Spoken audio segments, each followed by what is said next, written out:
Professor Yossi Israeli, family and friends of Talma Yizraely, this year's winner of the award in memory of Talma, Mika More, and of course our distinguished lecturer for today, Professor Alkalay-Gut. Colleagues, students, I'm happy and honored again, as always, every year, to open the annual Memorial Award Ceremony and Lecture in memory of Talma Yizraely, a distinguished and much-loved teacher of writing in the English language, of eloquence and of academic excellence, a lover of eloquence in all of its forms, who set an illustrious standard for a generation of students in the Department of English and American Studies. And so this is now my fifth year of delivering this opening remark. I did it the year before that as well. And in the past years, I always felt it was important, and I think it's reiterated to me every year when I enter class and teach, especially when we sit together with texts and do close readings and we work with students on their written work, supervising seminar papers, graduate papers. I always feel it's important to commemorate Talma's legacy by noting how in her capacity as a beloved and inspiring teacher of the art of writing and speaking well, that is, of academic excellence, or more simply, rhetoric and eloquence, how Talma challenged her students, challenged in a full meaning of the term intellectually and ethically, to be better people in a true humanist sense, of making them not just better writers, but ultimately better people, who value the power of words in our lives and understand the enormous responsibility that comes with having to account for one's thoughts and actions and being able to express and communicate them well. Talma's own deeply humane mastery of the art of writing and communicating enabled her to lead generation after generation of students who chose the path of writing on the English language and its rich literatures by mastering themselves the art of English eloquence, making it their own. All that Talma ever asked in return from her students was that in devoting themselves to acquiring the art of rhetoric, they would be as devoted as she was to transmitting that art. For she utterly was devoted to her students, dedicated completely and uncompromisingly to the teaching of writing, of excellence, of eloquence in excellence, and in composition in English language, which she saw as her life's mission. And it is, of course, always, particularly in the last 2 years, well to remind ourselves of Talma's legacy in what remain difficult days in our world at large of alternate truth and fake news, when it seems that eloquence and the integrity of ethical discourse are in constant threat within the culture at large. After all, devotion to the art of writing was, since antiquity, and remains inseparable from ethics, and that which makes possible civil, just, and fair societies. It is in this spirit, and always in this spirit, that I believe it is important to mark Talma's unique legacy and to continue to commit ourselves to the teaching of English writing in our department according to the high standards of excellence Talma helped enshrine and came to define. And so, it gives me great pleasure to announce that in this spirit, this year's recipient of the Award for Excellence in Student Writing in the name of Talma Yizraely is Mika More, and I'd like to invite Mika to receive the award.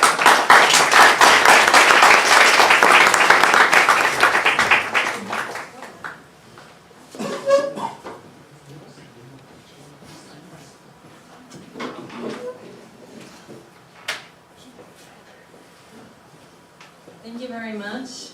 I'm very honored to have been selected by the committee, and would like to say thank you for Talma's family and dedicate the money that has been awarded to me to advance my academic studies. Thank you.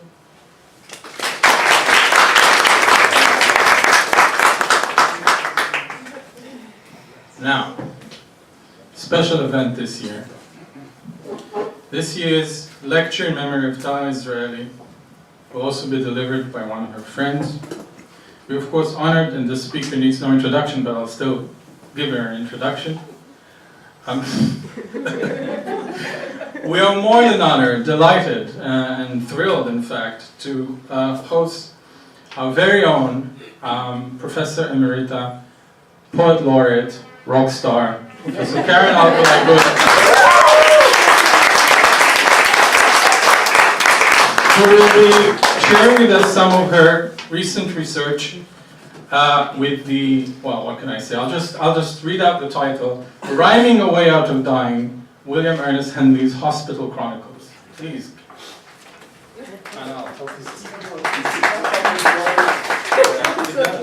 Thank you. Good afternoon.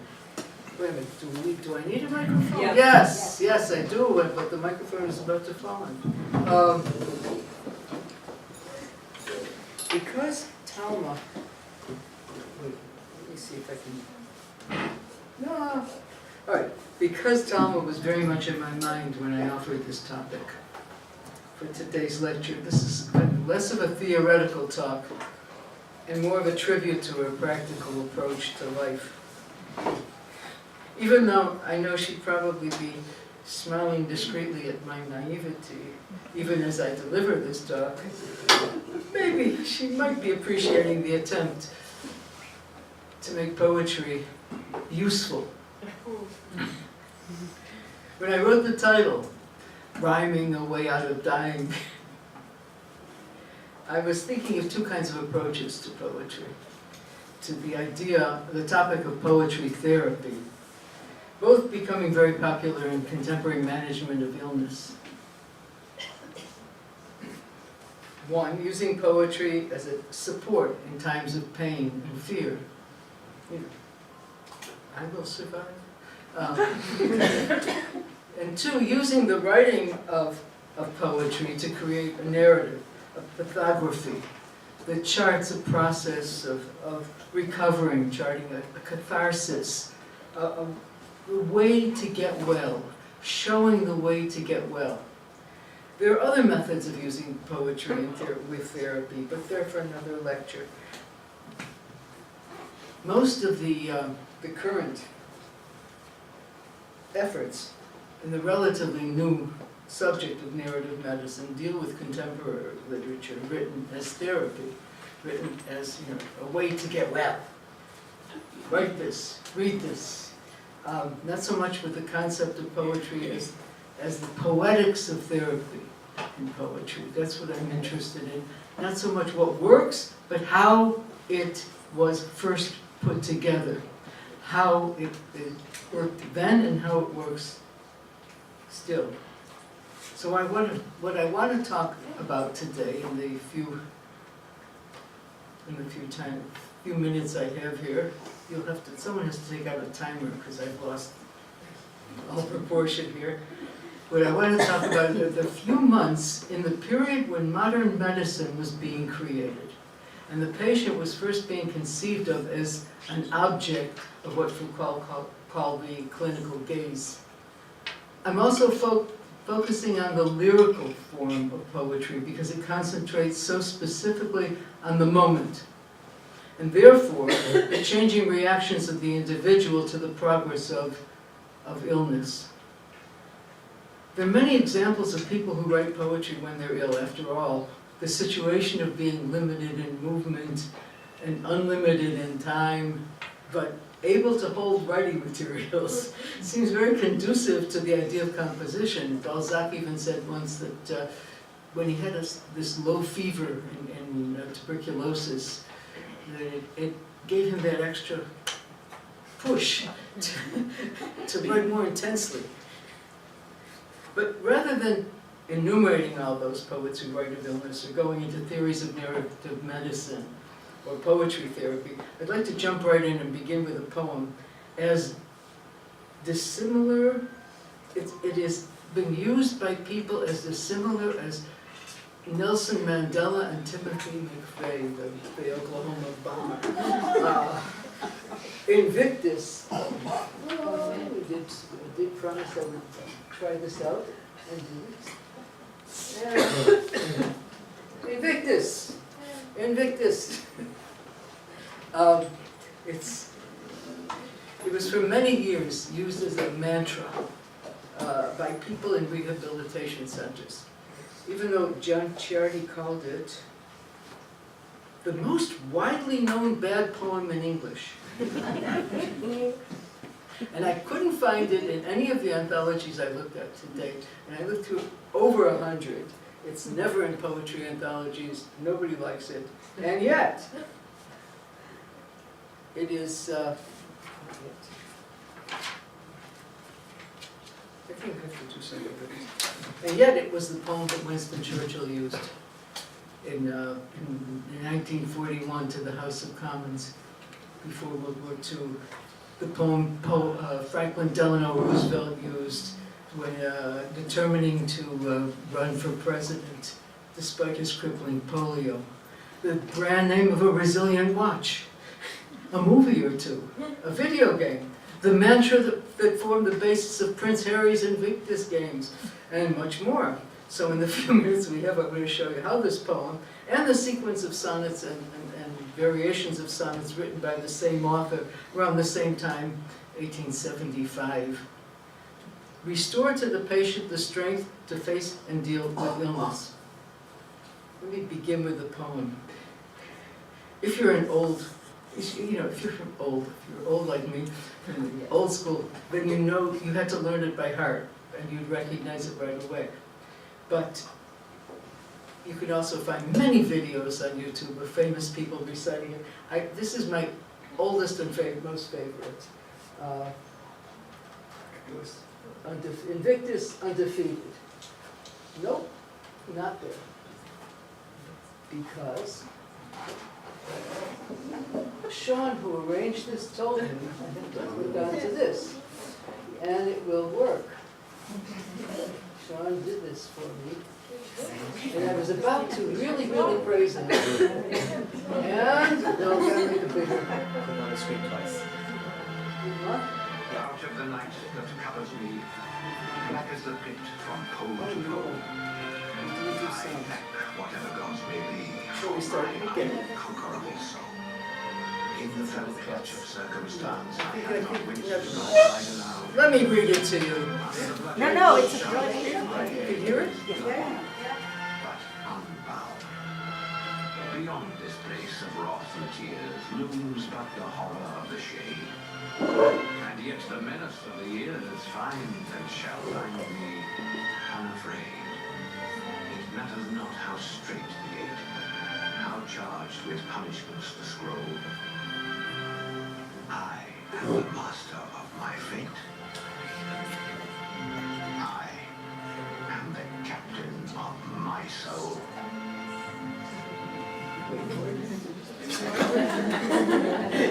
Okay.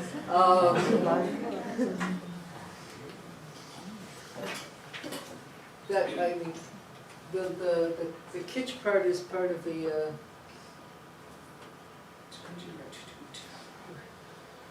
is part of the game. Now we go back, and we're not going back. And here comes someone to save me.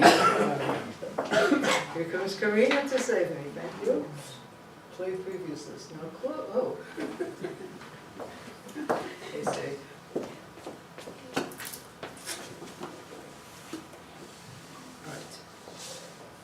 For a Victorian, this statement. Whoops. This statement is daring in every line. I mean, the unrelieved Schopenhauerian darkness, and the unresponsive nature out of which the speaker somehow issues forth, comes out of the night that covers me. It's contrasted not to the light of the soul, but its unvanquished state.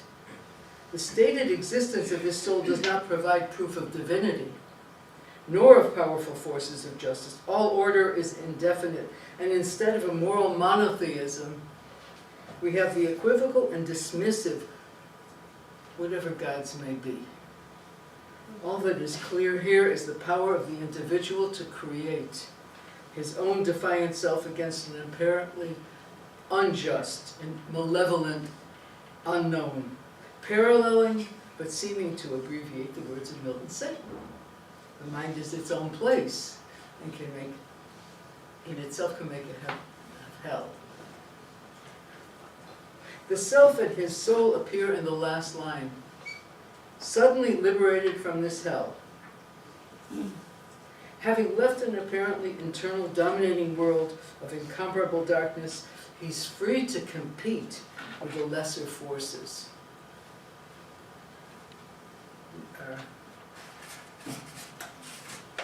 He's on equal terms with these guys, in alternate lines, you know.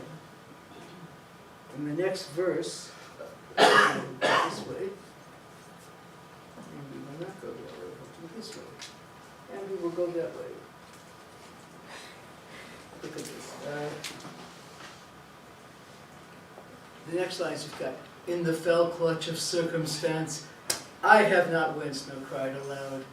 Under the bludgeonings of chance, my head is bloody but unbowed. But look at this. This is, you've got, what you have is these personifications. Chance has got this bludgeon. Circumstance, you know, is the fell clutch. Some people say that that's, you know, that's a cliche, but that's a cliche that he made up. This is the swooping down of the hunting bird to grip the prey, so that he's got these things, that these personifications that he can deal with, because they're personifications. They're not divine fate. It's not minala. It's not determined. So that when we go to the next verse, and we don't, we go on.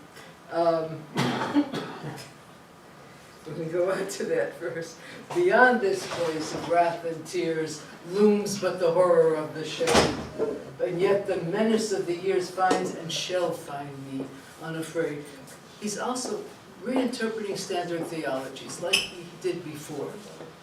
He's taking the medieval concept of life as a veil of tears that you have to go through, and transforms it from the idea that it's not one of unjust anguish, but it's one of that you can get angry about. Concomitant to this wrath is the understanding that beyond the anger, there's no justice, no reward, but perhaps only further horror. A horror that's neutralized by the word but. Big deal. Now that the personified shade and the menacing years have been diminished and have lost their control, the enablement of the speaker can move into the future. Let me try this again. Switch it on. It is on. It is? Nice idea. What is that? Okay. We go to the last verse, that is the one that everyone really quotes. If you look it up, Obama. I mean, it's one of those. It should have been a standard poem for politicians and doctors. But okay. It matters not how straight the gate, how charged with punishments the scroll. I am the master of my fate. I am the captain of my soul. There's no personifications, only metonymies. It's even, you know, parts for the whole. There's small things. There's little things that, who knows what's beyond that? You know, a scroll, a gate. Okay, so Matthew talks about, the book of Matthew. Because straight is the gate and narrow is the way which leadeth unto life, and few there be that find it. Words to remember. Here, it doesn't matter what the Bible says or what the New Testament says. It doesn't matter because me, by removing the scroll, you know, the one that we have on the Day of Atonement. Remember that scroll? They write about the Book of Life. I don't care. It doesn't matter because and you've got, if you look at the rhythm suddenly changes to trochaic from iambic. It matters not how great the gate, how charged with punishments the scroll. I am the captain of my fate. I am the master of my soul. Now that gives you much to get, to get by with. This empowerment, by the way, is not so much an empowerment of action. It's not that you've built muscles. It is that you have endured. I know it's a stiff upper lip kind of message, but it works. And if you try it, next time you break your leg, you will see. This gets you through some physiotherapy. But so what you have in this particular poem is the process of empowerment as the individual beaten by fate takes control of the ability to meet external events, as well as the condition of the individual soul, and has been used as a talisman for many in times of trouble. If it is thought to be cliché-ridden, which is one of the criticisms you get, if someone bothers to publish this poem, they say, well, it's full of cliches, but it works. It's because he made those cliches. He made the phrases that go into it to become the cliches. So, you have this, anyone who was a film buff from the 1930s, as my cousin is, there's a film called Sunrise at Campobello with, where Franklin Delano Roosevelt has been stricken with polio, and he gets all these placards of this poem, and everybody laughs at it, that everyone uses Invictus, and it's a get well kind of card. And the assistant starts to quote the poem within this, fake Scotch accent. And then, as he gets to the end, that last verse, he suddenly becomes serious, and the room becomes quiet, and that's when Roosevelt decides, yes, I'm going to be president. So, we should try that too. So this guy, who is this guy? Who is this man who wrote the poem that no one wants to anthologize and yet everyone knows by heart? Or many people know by heart. I have to admit that I was watching CNN when Timothy McVeigh was executed. And as soon as, the last switch was pressed, they got out this poem and quoted it. And they said this was his farewell letter. And nobody knew who wrote it. Nobody knew that he was quoting Henley. It took 20 minutes, and I counted, before someone identified it. So don't be uncomfortable if you don't know who he was. Oh, she. But you do know him. You do know him because he and his story are buried in popular culture that you probably know. For example, his daughter, Wendy Peter Pan, well, a friend of his, James Berry, modeled his character after Wendy, his daughter. There's another character that's probably more central. Here. A little more. Robert Louis Stevenson, who was a good friend of his, modeled his Long John Silver from Treasure Island. It says right here, it was the sight of your main strength and masterfulness that begat Long John Silver, the idea of the maimed man. Ruling and dreaded by the sound, was entirely taken from you. So, you do know him. You do know him, and let me show you some more about how well you know him. There he is, Long John Silver, always depicted as strong, powerful, and you remember, see, even if you're a child. But let me tell you more about him. Poet, essayist, dramatist, he was very influential in his time, and important figures such as William Butler Yeats, Thomas Hardy, James Whistler, Oscar Wilde, learned from him and incorporated their lessons in their work. He was the editor of the Magazine of Art, and then the Scots Observer, which became the National Observer, and he was so central to literature that he was often compared in importance to contemporary Samuel Johnson. Central. Suffering from a form of tuberculosis that was, since childhood, that was known as Pott's disease, or is known as Pott's disease, which resulted in the amputation of his left leg at 16. Henley's early life was what critic Edward Cohen summarized as a sad chronicle of medical mistreatment and literary misadventure. Threatened with amputation of his remaining leg, Henley managed to discover an alternative treatment with the then disregarded Dr. Joseph Lister, this guy, at the Edinburgh Royal Infirmary. You know him too. You don't remember, you don't recognize. Dr. Lister, who is known as the father of antiseptic surgery, the father of modern surgery, moved to the Edinburgh Royal Infirmary in Scotland and began experimenting with Louis Pasteur's proposed techniques like soaking wounds in carbolic acid,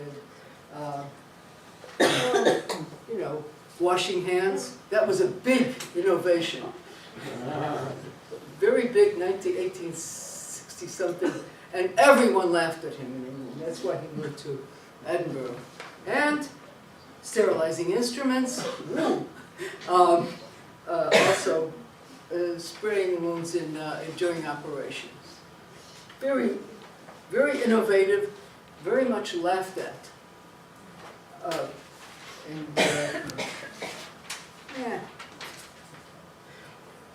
There's more. All this that was so eccentric, as it was considered.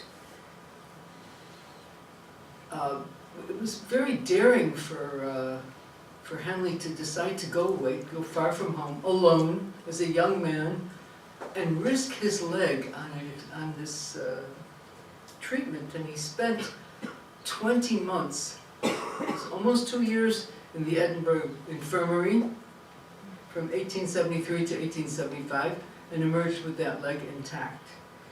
Despite or because of the painful treatments and the distance from home, Henley wrote poems in a completely different mode than the decadent fashion in England that was popular in England and France. He was concerned with life. In hospital, the series of poems I want to talk about are a few of them. They're a personal account of his stay in the Royal Infirmary, which, like a medical fever chart, records the process of his illness, in the treatment, the physical and spiritual recovery. It is a pathography. Begins with, let's see, oh, this is Lister at work, by the way. Lister, once he got to that once they understood that this works, washing hands, that it does make a difference. He got to be very famous. There are many, many drawings of him at work and photographs, which was another thing that was invented around that time. The idea of photographing and recording things. Anyway,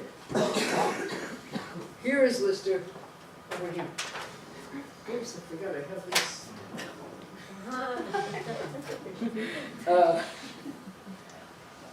All right. I'm going to leave that for now. So, I just want to look at a few of these poems because I think that they're pretty amazing. Not that they're great, but that they're amazing. There's a big difference. It's not a question of the quality of the poem so much as the accuracy and the attempt to innovate and make the old form of poetry, which has never dealt with reality in the history of English poetry, and now does, to make it relevant. So this chronicle that he arranged after, years after, 13 years after he wrote the poems, they were published in this arrangement that would record this idea of rhyming your way out of dying, making you, from the beginnings of helplessness to suddenly gaining power, gaining control over the self, gaining control over the situation. It could be called a sonnet sequence. There's 28 poems, and many of them are sonnets, but sometimes he departs from the sonnet mode, moves to other forms, or creates other forms because they are relevant to what is happening. They imitate what is going on. But even in the sonnet, we'll talk about these too, but even in the sonnet form, he goes through a different idea to sonnets. Sonnets frame life. They exhibit a sense of control, putting things together. They show contrast between life and art. Or they create art from reality. They capture a subject. So free verse, which was unknown in this period pretty much, 1875, free verse was not a big deal. It's used to exhibit a loss of control, or to introduce a more dominant rhythm based on the experience.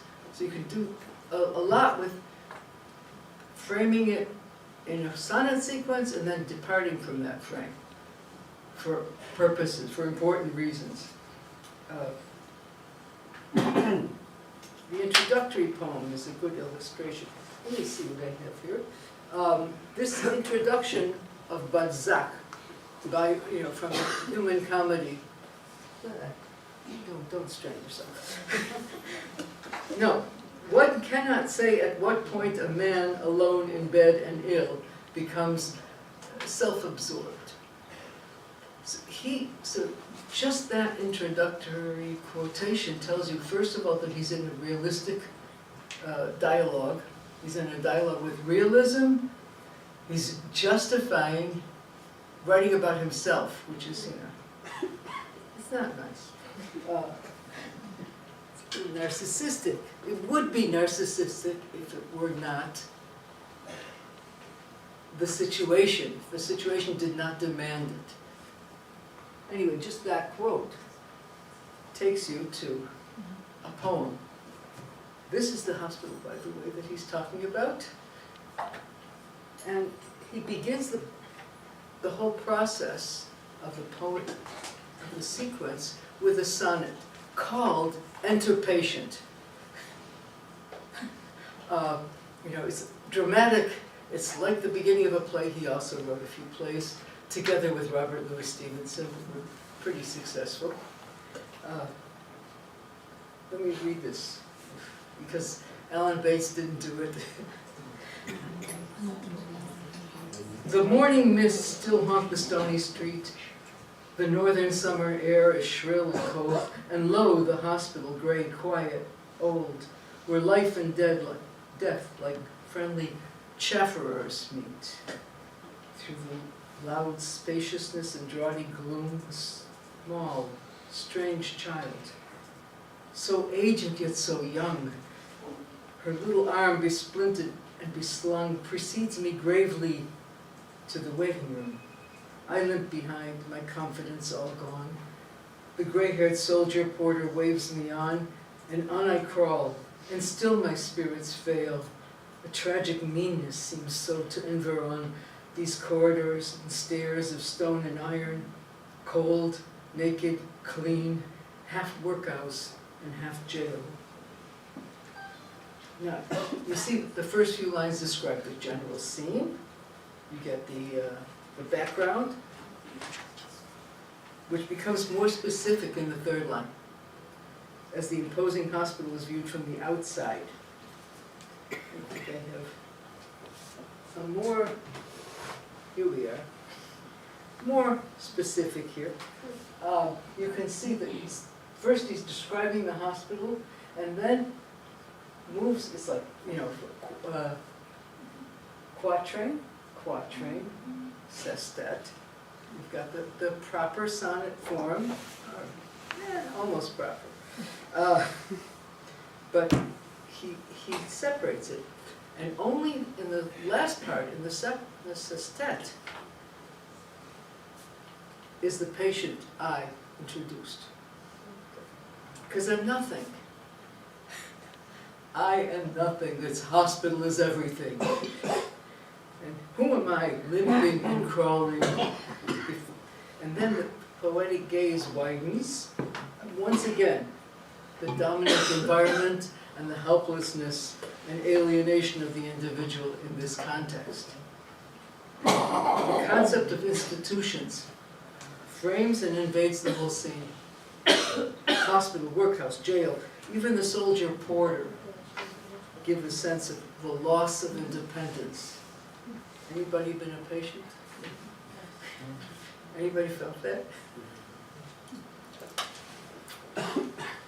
The anonymity and passive defenselessness of the individual at the moment of becoming a patient continues and intensifies in the poems that follow. There's the predictable sense of fear and despair, and soon the sonneteer becomes so much a part of the environment that the form of the poem alters from the sonnet form to become visually more accurate. Take a look at this. Oops. Whoops. Here we have the hospital, and we have interior. I'm going to skip a few. See the room? This is where he was lying. This is the ward. Can you see this, or should I? Yeah, that's fine. This is a hospital ward. This is the poem that describes it, called Interior. Can you see it? The, I mean, not just this, the poem, you can see the ward. He's dividing the poem like the bits. And also, bringing you in from the entrance of the ward to inside the individual, from the gaunt brown walls that look infinite in their decent meanness. Noisy. Should I read it instead of paraphrasing? Yes. Yes. The gaunt brown walls look infinite in their decent meanness. There is nothing of home in the noisy kettle, the fulsome fire. The atmosphere suggests the trail of a ghostly druggist. Dressings and lint on a long lean table. Whom are they for? The patients yawn, or lie as in training for shroud and coffin. A nurse in the corridor scolds and wrangles. It's grim and strange. Far footfalls clank. The bad burn waits with his head unbandaged. My neighbor chokes in the clutch of chloral. Oh, gruesome world. That getting closer and closer to the individual and from the atmosphere, getting closer and closer to the individual and the dehumanization of the individual with the bad burn, which is the way the doctors would refer to you, right? If you were a bad burn, it's not George who has a bad burn, it's the bad burn of it. All right, so he's got that dehumanized vision there, and the form that describes exactly what he's talking about. I know, yeah, and that's the bad burn there. It was a very painful treatment, that chloral.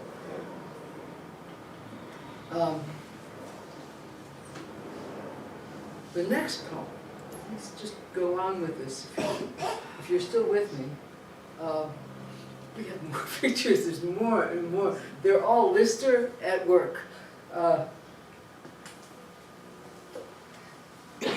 next one goes back to the sonnet form, the waiting. I'm not going to go read the whole thing, but the waiting for the operation.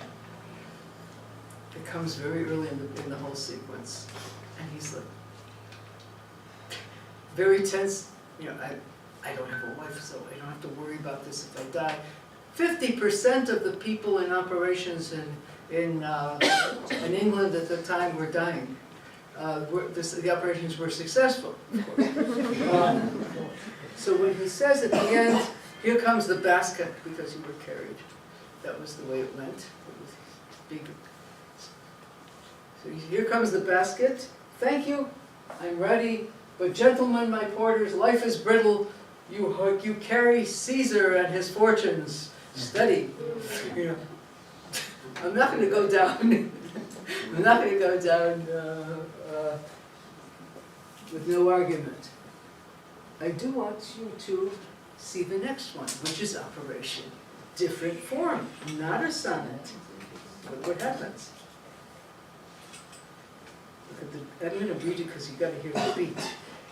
We should do this to rap music. Do it with it, you know, think of that in the background. You are carried in a basket like a carcass from the shambles to the theater, a cockpit where they stretch you on the table. I'm going to stop for a minute. The shambles is the meat market. Carcass. Theater. The operating theater. He's describing exactly, this is going under. So now let's go back to the poem. You are carried in a basket like a carcass from the shambles to the theater, a cockpit where they stretch you on a table. Then they bid you close your eyelids and they mask you with a napkin, and the anesthetic reaches hot and subtle through your being. And you gasp and reel and shudder within a rushing, swaying rapture, while the voices at your elbow fade, receding fainter, farther. Lights about you shower and tumble, and your blood seems crystallizing, edged and vibrant, yet within you, racked in hurry back and forward. Then the lights grow fast and furious, and you hear a noise of water, and you wrestle blind and dizzy in an agony of effort till a sudden lull accepts you, and you sound in utter darkness, and awaken with a struggle on a hushed, attentive audience. And this may be why here's the hushed attendant. If you had an operation, the operating theater, it was because there was a whole bunch of people watching. It was fun. But the reason I think I picked this sequence and I started exploring what he was doing and why he was doing it was because I may be one of the last people to have experienced this kind of anesthesia, ether. Remember that? Anyone have ether? And so you go, it's exactly the feeling, except for the snakes that he doesn't describe. All right. Prehistoric, but it is very accurate. And the rhythm that he's choosing that is not poetic is to imitate that experience of losing it totally and coming back. You get very into it, because that coming back is always a big surprise. But notice that in the whole thing it's the second person because there's no me. There is no identity in the patient. He has no being. It's a patient. Skip that one. Oh. You'll be happy to learn that as he recovers and begins to move out of the self, he takes a turn for the nurse. Let's just say Maud. He starts describing the various figures that inhabit the hospital. He starts moving out of the self. At first he describes the nurses. This is very interesting for those of you who are interested in medical history. It's also interesting for in other ways because, one, because the women he describes, because unlike in most of Victorian poetry, the women are not dead, they're not falling asleep, and they're not fainting, which is, look at the classics of Victorian poetry. They're not there. They're always, the poems are always addressed to a woman. Maybe Ophelia, as she's drowning, maybe, but there's never a live woman. A live woman in this. So this attitude that's so antithetical to the concept of masculinity in Victorian England is aided by the passive position of the patient. Maybe that's the reason he sees these women as people, because he needs them. This is the time of the beginning of nursing. Exactly, Florence Nightingale, right? And Henley's descriptions emphasize their individuality and variety, creating an identifiable portrait in each son. Although he continues to use the pronoun I through the next poem, the position of the patient slowly diminishes and the speaker becomes a distant I, as in visual, simply observing hospital life. I don't think I can get through all of these, but let's see. This is one that he calls staff nurse old style. Elizabeth Berkeley, the Florence Nightingale of Scotland. This one is a probationer. He writes the poem Lady Probationer to her. And this one is the staff nurse new style. I mean, these are the people. You can see the descriptions in the poems. If you read the poems, and we're not going to read them because I think we have to get well quick. This is too much sickness. But take just the description here. The sweet old roses of her sunken face. Anyone who they're there. Trust me. Everything he describes here is in the poem, and is in the picture, is in the portraits. I don't know how I identified them, but you could easily, once you see the pictures of the nurses, you see that the poem is about them. The lady probationer, I'll just read that one. Some 3 or 5 or 7 and 30 years, a Roman nose, a dimpling double chin, dark eyes and shy, but ignorant of sin and yet acquainted, it would seem, with tears. A comely shape, a slim, high-colored hand, graced rather oddly with a signet ring, a bashful air becoming everything, a well-bred silence always at command. Her plain print gown, print cap, and bright steel chairs look out of place on her, and I remain absorbed in her as in a pleasant mystery, quick, skillful, quiet, soft in speech and touch. Do you like nursing? Yes, sir, very much. Somehow I rather think she has a history. You can see where he's going, and he will continue with that. We'll go back to that. Maybe we'll go back to that later. Oops, there's the. Let me go back to it for a second, because you have, everything about the conversation. Suddenly, someone else has come into the sonnet. Do you like nursing? Yes. That's not Shakespeare. In Shakespeare, you're going to remain forever because I wrote the poem, not because you're in it. So there's something very developing about him in his wellness. It's not just the libido that's coming out. Oh, you go. Because we can get through the next one, which is, I'm not going to read it, but it is the doctor's, the ward examination. The doctors go through the rounds, and he sees them. Of course, according to him, it's a perfect description, but the important thing, here in the ruck anyhow, the ruck is, a rugby huddle. These guys standing around the patient. It's, that's what you see, the ruck. Surging along. Loud stuffers, exquisite students and prigs, whiskers and foreheads, scarf pins and spectacles, hustles the class. And they ring themselves around the first bed, where the chief, that's Lister, his dressers and clerks at attention, bends in inspection already. So shows the ring, seen from behind round the conjurer, doing his pitch in the street. You see the different levels he's addressing. The way he keeps going. It's a long visit. He keeps describing them in this way. This description from the outside. What does it look like? All these doctors talking around the patient, not seeing the patient. Then we get to the last one, last part. Case number 1. Case number 1.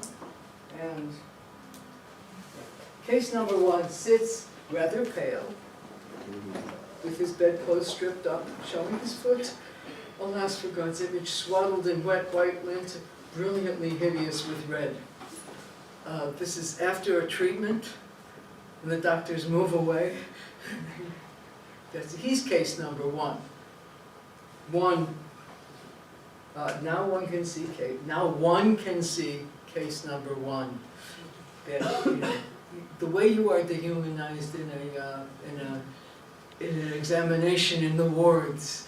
And we should go back to that first picture, but we're not going to do that. He's describing that very carefully, very directly.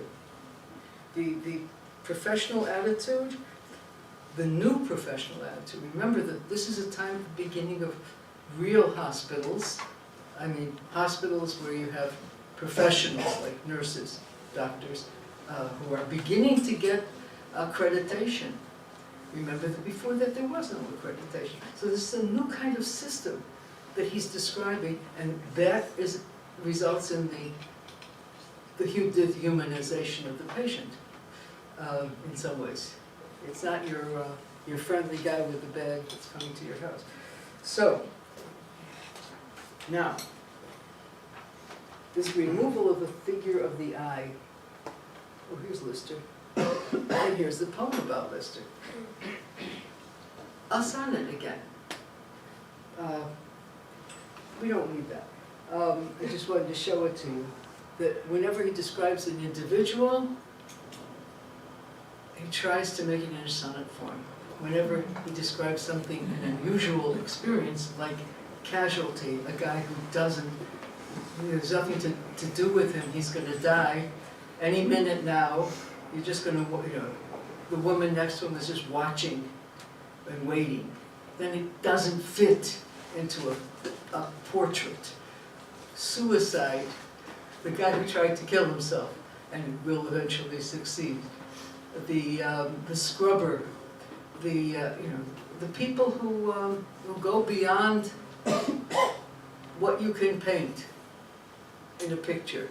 They're the people that don't fit into a sonnet form. They're the ones that you have to make another form, a form for.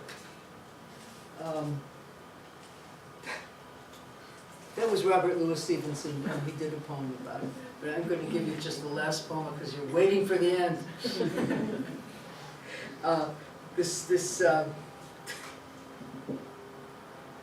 Carry Me Out, Discharge, the 28th poem.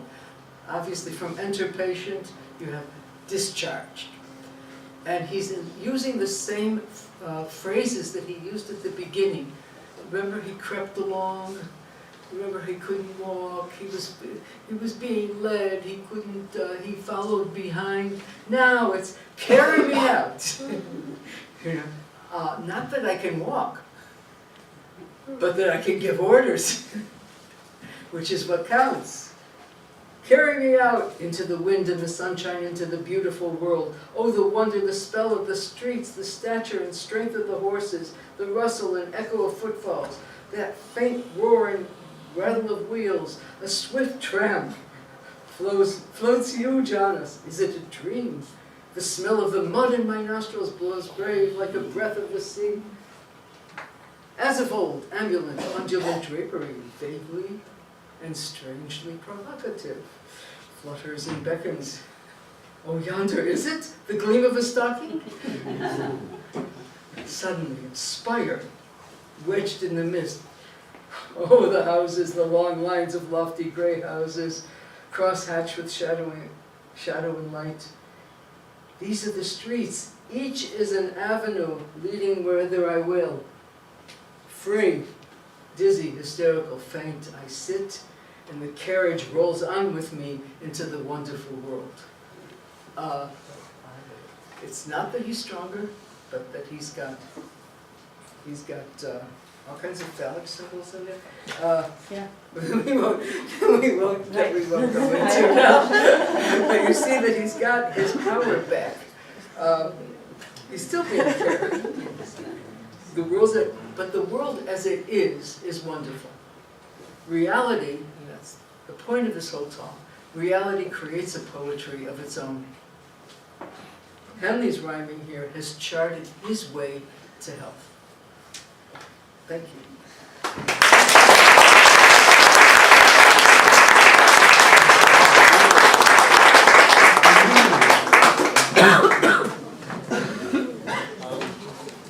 I was afraid of you, yes. And the microphone. I'm going to sit down. No, You need to sit down for this.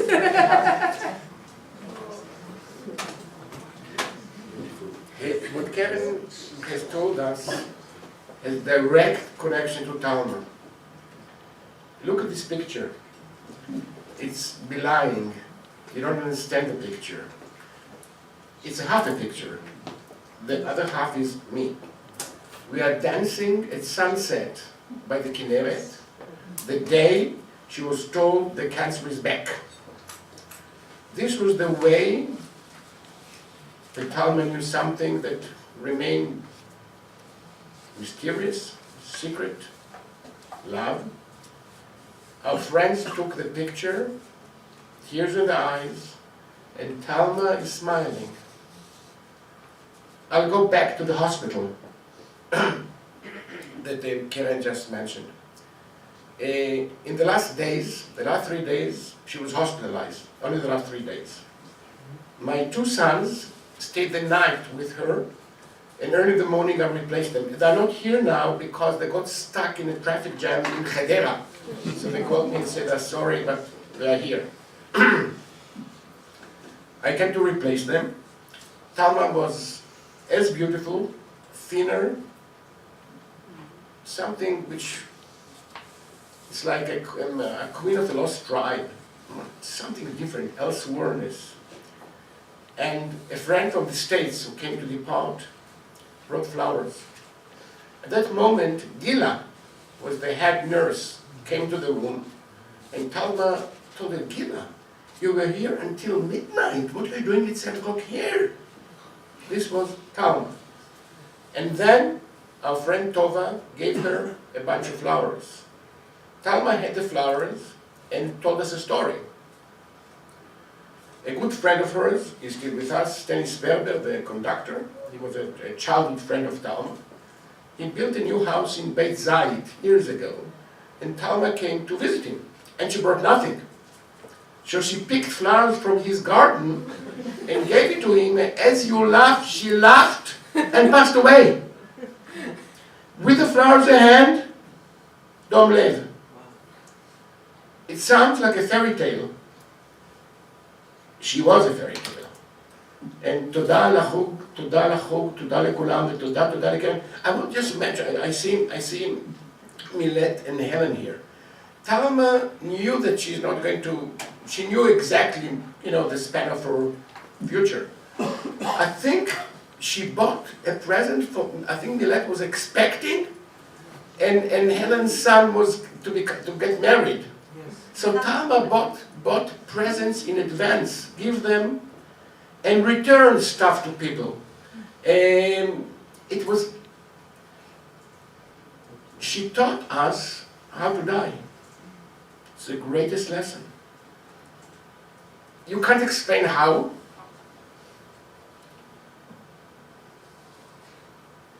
it's so funny, in one of the big articles that was published after she passed away, they interviewed me, and I write poetry. And they say, Talma was the poem, and it's beyond description. Toda, toda, toda. Thank you. I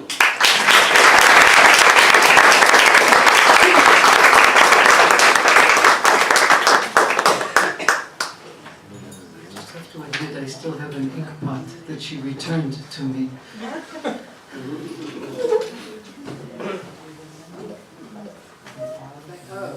I was supposed to say thank you very much. Thank you all for coming. If there are questions, the problem with this kind of poetry is it's not taught because it speaks for itself. So it doesn't get into the syllabus. But was There it probably aren't published? any questions. Was it published during those days? People. It was published he wrote them in 1875, he spent 13 years, couldn't get them published. 1888, someone published them as a book. It didn't make it. I mean, it didn't, it wasn't widely received. It was because it wasn't in the fashion. It wasn't understood. It was not poetic. Karen, do you know if poetry is in fact used in palliative care? Yes, it's used in palliative care. The Florida State University is the center of the world for that, strangely enough. But they've made films that are astounding. And the way, it's not just palliative care, it's also recovery. But they use it in different ways as well. They do, they get people to talk about themselves as people. People don't usually do that. Don't do that, especially to patients who are terminal. They get people to write about their past, but they also get people to memorize poems like Invictus, things like that. Yes, it's becoming very popular as a kind of therapy. After World War I, Jane Austen was read to recuperating soldiers in England, traumatized soldiers, and it was like one of the first examples of that kind of a therapeutic, a kind of a bibliotherapy, if you will. Right. So again, something familiar, something grounded, something comfortable, and one of the first cases that was done. That's actually, it's soldiers who are the first ones who bring it to the attention of the medical world that there's a need for some kind of expression. It's art therapy, the poetry, narrative. I didn't know about Jane Austen. She puts me to sleep.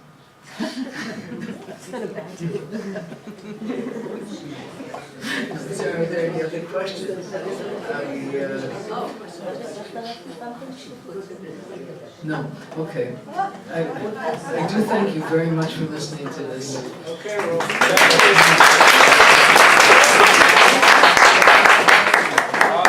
there should be a reception outside.